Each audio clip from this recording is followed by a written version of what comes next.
পবিত্র বাইবেলে পুরাতন নিয়মে যিশুর জন্মের সম্পর্কে প্রবক্তা ইশায়া বিভিন্নভাবে ইঙ্গিত বার্তা রেখেছেন। যেমন ইশায়া 7:14 দেখো, যুবতীটা গর্ভবতী হয়ে একটি পুত্র সন্তান জন্ম দেবে, তার নাম রাখবে ইম্মানুয়েল, অর্থাৎ ঈশ্বর আমাদের সঙ্গেই আছেন। এবং তিনি হবেন সততা, ন্যায্যতা, ভালোবাসার পথ দেখাবেন। তিনি হবেন ধর্মরাজ, শান্তিরাজ এবং আলোকবর্তিকা। প্রবক্তা ইশায়া 9:1 আরও বলেছেন, অন্ধকারে পথ চলছিল যারা, সেই জাতির মানুষেরা দেখেছে এক মহান আলো। ছায়াচ্ছন্ন দেশে যারা বাস করছিল তাদের উপর ফুটে উঠেছে একটি আলো।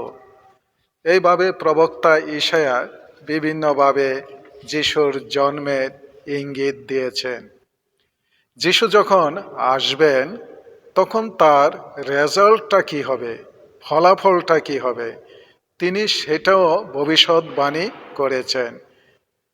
ইশায়া 11:6-8 তখন নেকড়ে ভাগ মেষশাবকের সঙ্গে বাস করবে, চিতাবাঘ শুয়ে থাকবে ছাগল ছানার পাশে, দুধের শিশু তখন কেউটে সাপের গর্তের উপর খেলা করবে, তাদের কিছুই হবে না।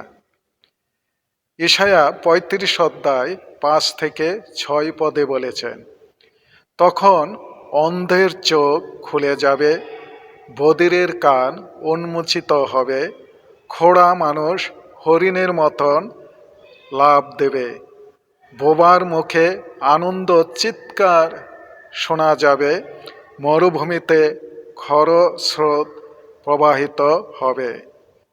ঠিক একইভাবে প্রবক্তা ইশায়া 11:6-7 বলেছেন, বাছুর, যুব সিংহ ও নদর পশু একসঙ্গে চড়ে বেড়াবে, বলদের মতন সিংহ বিচালি খাবে।